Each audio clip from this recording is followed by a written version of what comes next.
In today's video, I'm going to show you how to create a high converting landing page. Let's go.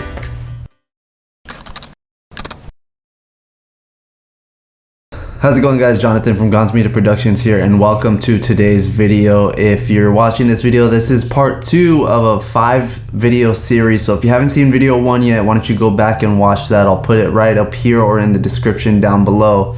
That'll help clear things up a little bit of what I'm doing here. But today we're going to be showing you guys a landing page breakdown. We're going to be looking at a landing page that I personally made on my website, and we're going to break down why I did certain things and what I did. And so yeah, let's just go ahead and get into it. So as I stated to you guys before, I'm going to be showing you guys how to do a digital marketing campaign the right way by showing you my actual marketing without everything's going to be laid out for you. I'm going to be telling you guys what I'm doing, why I'm doing it, and just giving you all my secrets, if you will.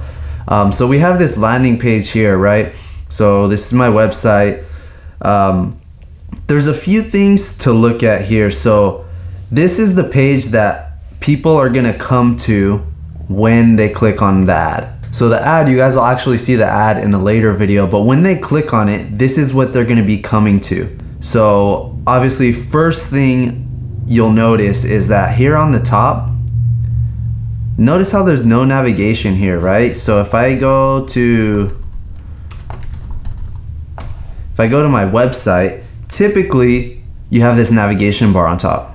There's all these places for people to click. They can click on pricing, contact, about, book now, schedule an appointment, book now again, and all this stuff, right? People can click all over the place. But with a landing page, you don't want that. And the reason being is you want them to come to the page for what they clicked on the ad for. You want them to do pretty much one thing and one thing only, maybe 2 or 3 different things. But you want to direct them straight to what you want them to do. So you don't want all this stuff up here and give them the option to kind of click out. Now directly below that, we have pretty much a header box. So what we would call this whole section here the fold. The fold. So when you hear somebody say above the fold, that would be what can be seen on this, on this screen before you have to scroll down. Now what below the fold would be whatever's below the screen when you have to scroll down, right? So I hope that makes sense a little bit. But so above the fold here, I have shed light on the situation, restore faith in your clients. Now this text is important because this is gonna match the text of what the ad says. So the ad is a video ad, I'll show you guys that, but in the caption I'm gonna be reiterating this same text. So I want people to know that. And then also a subheading, what are they getting? We want to tell them what they're getting without question. They know what this is for. Free resources for real estate agents. People hear free and they want to come to this page. So my hope is when I'm running this ad, I'm going to say, hey, I have this free stuff for real estate agents. Come to my page and you can get it. So we're going to go ahead and go down a little bit here. I've left the user with 2 options here. Some might say this is a bad idea, but I felt like it was kind of fitting, and I'll tell you why.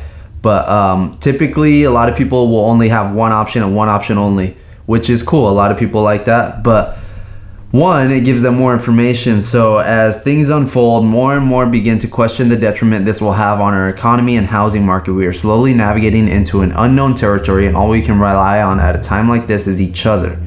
Now more than ever is it important to share messages with your staff, clients, and the public.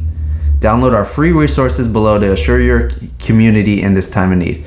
So what I'm doing is I'm telling them what the issue is at the moment and what to do based on this issue. And I put it in bold. Download our free resources below to assure your community in this time of need. Boom. So they can go below and get these. But first, I want to show you guys. A lot of agents and businesses and companies out there have their company, and they have a certain look. They use certain colors, they use certain fonts, they do different type of graphic styles, which is cool. I highly recommend doing it. If you're not doing it, you should be doing it because it's going to build your brand power. But what I put here is want graphics customized to the look and feel of your real estate brand. Of course, sure, I would love them to the look and feel of my real estate brand. So what they would do is hopefully click here and that takes them down here. So it'll show them the branded examples of these social media posts. So I have all these branded examples here. This is by one company that I do work for, and they all have the logo and they all have the same fonts and the same look and feel, right?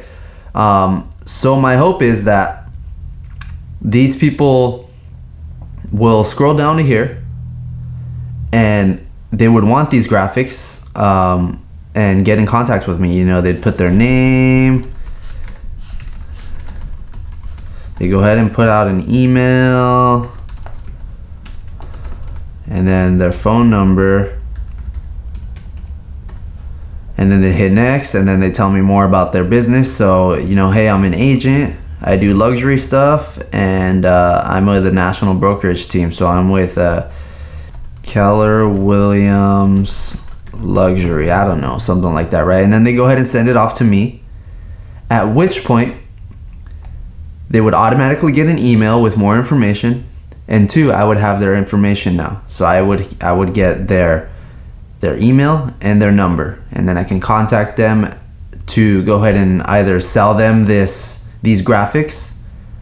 But now I have one crucial little piece. I have their email. So that's going to be important for me in all of this. I really want their email. Now, granted, not everybody's going to click here and come to the bottom and submit the form right off the bat, right? That's highly unlikely for that to happen.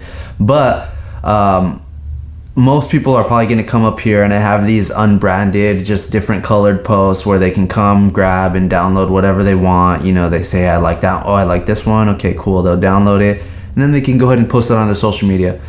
So what I'm doing is I'm giving something away for free, but my entire goal here is, my goal in all of this is that because I'm giving them something, they're incentivized to come to my website. Now they're on my page. And now because I have the Google Pixel hooked up to my advertising, I can now retarget these individuals. So I'm doing 2 things with this landing page. So I'm doing 2 things. 1, I have people who came to the page, and now I'm going to retarget them. That can be a slew of things. It can be retargeting for photography, for an ebook, for all kinds of things. I can retarget them now because they came to this page. And 2, I've collected emails down here, and what I can do with those emails is then target these customers at a later date. I can either build my email database to write them emails. I can put them in on the back end of my Facebook audience and go ahead and target ads directly to them, or a different number of things.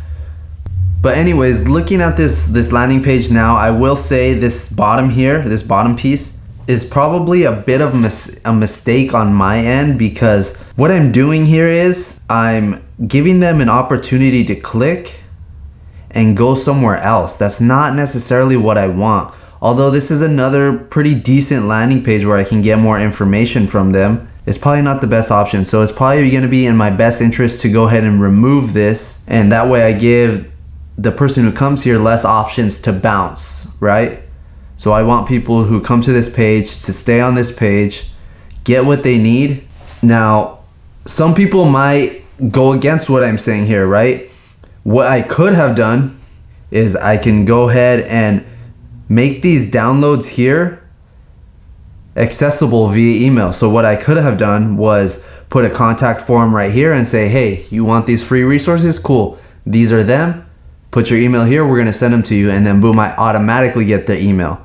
But I felt like that wasn't going to convert as well as if I, had them here on this page in the first place. I could have retargeted them, but I'm not afraid for them to use these and abuse these and download them. It's cool. I already made them. No big deal. But my main thing that I really wanted here was them to visit this page so I can retarget them with other stuff and hopefully get their emails here. I feel like those emails that I'm going to get in this contact form right here are going to be more warm leads. They're going to be individuals who are more interested in what I have to say and what I have to offer. And I know that because they took the extra step to give me their email, whereas not everybody else had to.